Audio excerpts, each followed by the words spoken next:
这几天温度太高，山里面的昆仑山的雪水融得太快了。看，我们沙漠里面。Look at the desert. With the sun shining high in the sky, there is a flood happening. A flood in the desert. 沙漠里面发洪水了。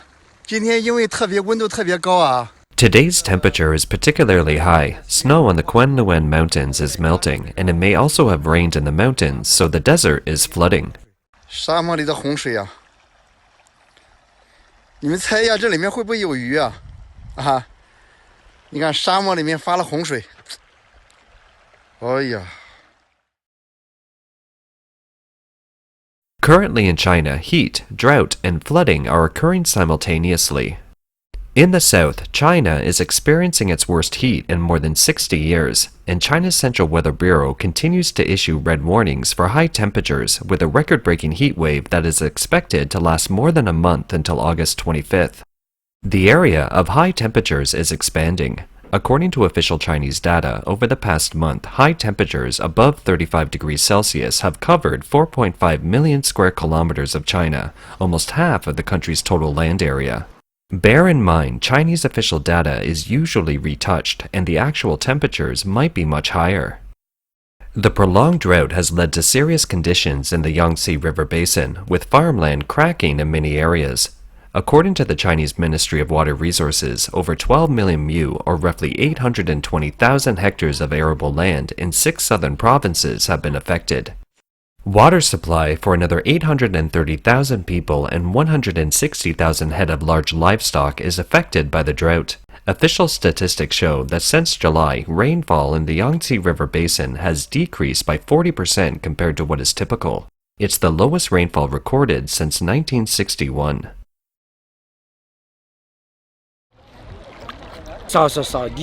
Low, low, low. The water is the lowest it's ever been. And since I was a few years old, I've been swimming in the river, and this water level is the lowest. What did it look like in the past? In normal times, if the water rises, it could reach there at least.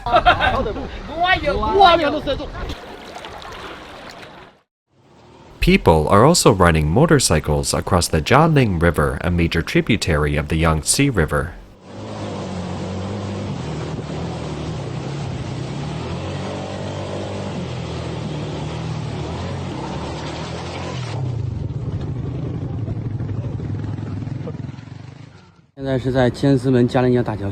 Now we are under the bridge of the Jialing River. Have a look, the river beach is all bare. The recent high temperature in Chongqing has dried up the Jialing River. I don't know if the Earth or the Sun has gone out of orbit. It has dried up the river.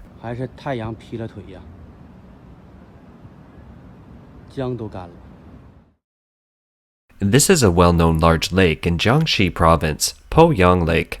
Due to the continuous high temperature, a huge stretch of beach is exposed and its water surface is shrinking rapidly. Right now, it doesn't look anything like a lake, but a grassland. The lake has entered its typical dry period 100 days earlier this year, and a lot of fish have died because of it. The drying lake has also affected the habitat of migratory birds and caused other negative ecological impacts.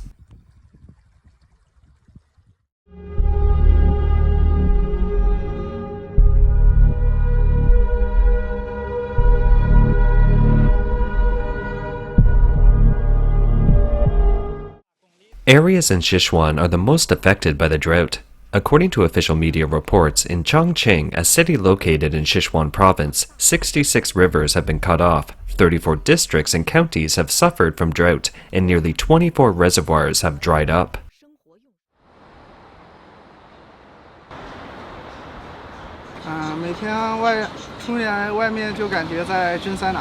Every day you go outside, it's like being in a sauna. Once you go out, you're soaked to the skin. The temperature in Kunming is around 22 degrees Celsius. The number here is doubled. It's just great. I just keep sweating when I'm out. I'm a little bit fat, so I sweat a lot. They say Chongqing has the highest temperature in China.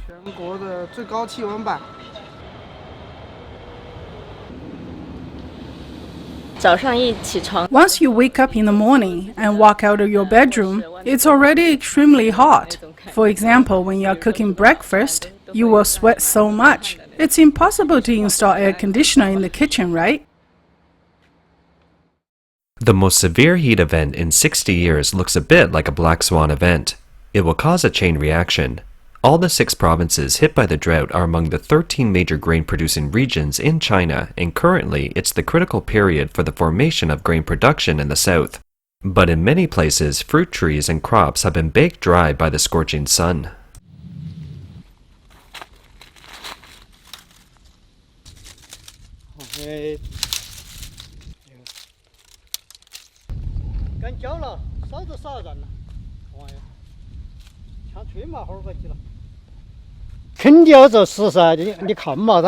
All scorched, you see, certainly cannot grow. The high temperature is slowly roasting sweet potato leaves to death.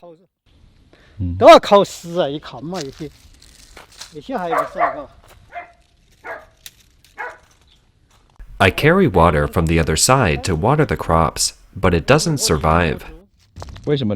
Why? The weather is hot. It doesn't survive. Still dying, mainly because the temperature is too high.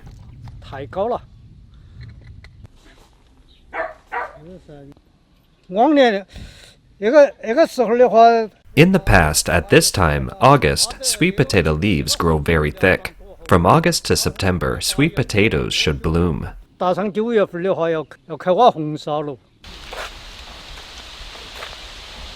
In the past, we planted some vegetables to eat, loofah, cucumber, and bitter melon. Now, all dried up and dead.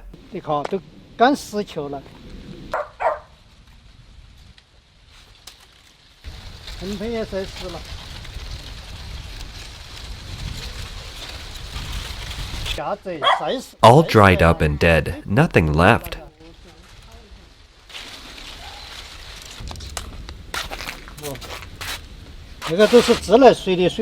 No water in the bucket.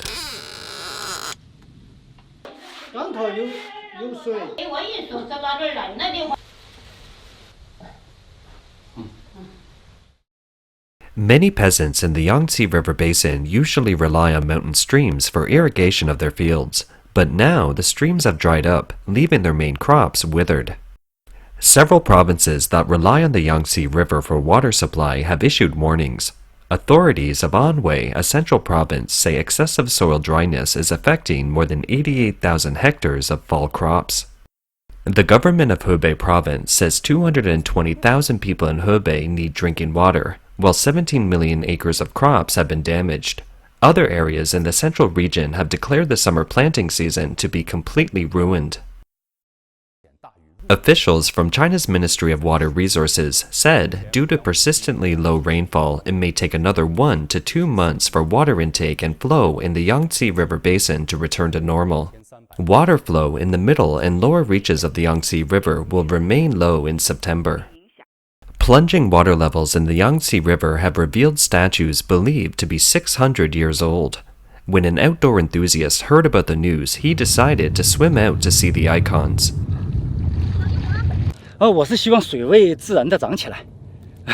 I hope the water level can go up naturally. I think the reason why our ancestors built this was because they wanted to pray for a peaceful world and a beautiful country. Another reason to build this, I think, is to pray for the safety of the fishermen here. I hope what they wish for can be passed on forever. I hope we could still have a peaceful and healthy world and country. The high temperatures have also brought more wildfires.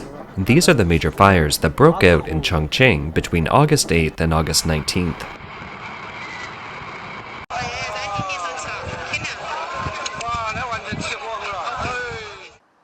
Why does a major drought in the south have a severe chain effect on the Chinese economy? It's because China's economically developed provinces are concentrated in the south. On August 16, 2022, Chinese Premier Li Keqiang hosted a symposium in Shenzhen for the main leaders of the major economic provinces, stressing that the major economic provinces should be the ones to pick up the slack. The 6 major economic provinces account for 45% of the country's economic output and are considered China's economic backbones. In the last few years, there has been a popular saying in China, 6 provinces and 3 cities feed the whole country. Now we see that in these 6 provinces, in addition to suffering from a massive outbreak and the hard problem of the CCP's insistence on a zero-COVID policy, the major droughts inserted during this period have worsened the devastating impact on the economy.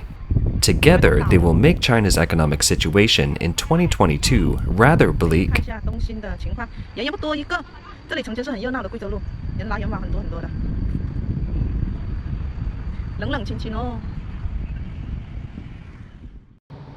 One of the hottest provinces, Sichuan, continues to restrict electricity consumption because 80% of the province's power supply comes from hydropower. Officials admit that some of the province's main hydropower plants have bottomed out and the province's hydropower generating capacity has dropped by more than 50%. From August 14th to 20th, the Sichuan provincial government imposed emergency regulation on some high-energy consumption enterprises to suspend production. In some areas, the suspension has been extended until August 22nd. Air conditioning in the office is affected by lack of electricity.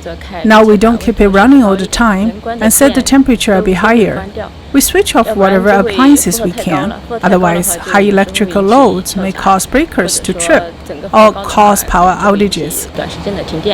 Sichuan is a key hub for the automotive and electronics industries, including battery manufacturers CATL and Chengxin Lithium Group. Both have temporarily shut down their plants due to power restrictions.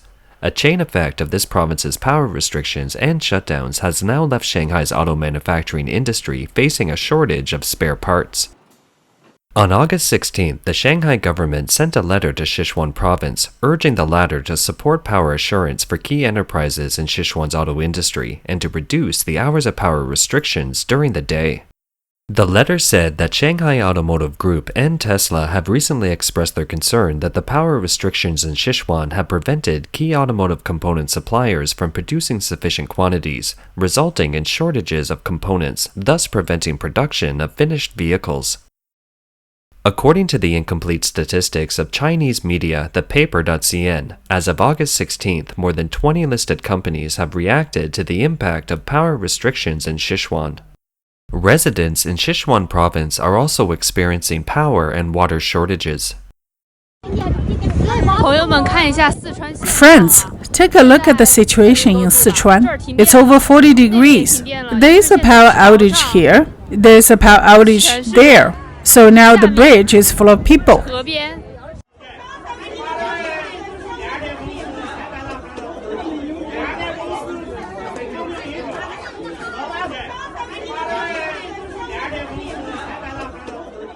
The current widespread drought in China is second only to the largest drought 60 years ago. According to public information, from January to September 1960, China was hit by a massive drought. In some areas, the drought lasted 300 to 400 days and affected 23.19 million hectares. However, the drought in 1960 mainly affected the north, when some sections of the Yellow River dried up or nearly ran out of water for more than 40 days and 8 million people suffered from a lack of drinking water. The southern part of the country was also affected to a degree, but far less than that of the north. This year is drier than 1960. The temperature is higher this year. It wasn't as high as this in 1960. It's been 40-something degrees every day for a while. Look at those days, 42 or 43 degrees.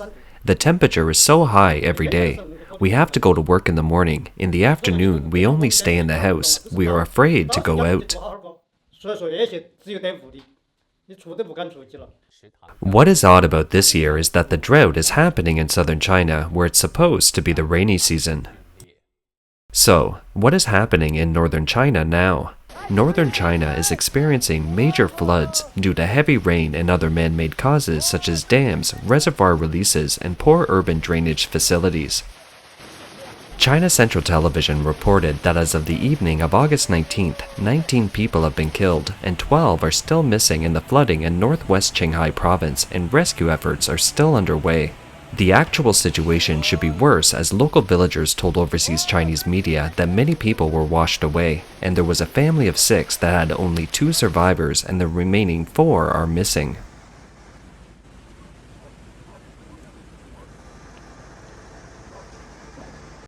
All of these seem like natural disasters, but let's consider for a moment if there are human-induced causes.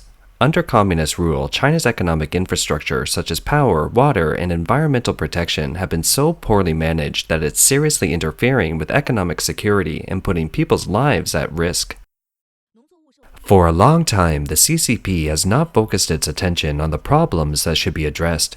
It has a rather perverse way of thinking that seems to be analogous to the current situation in China, where there is drought in the south and flooding in the north. 看见的两张卫星遥感图分别是今年4月和8月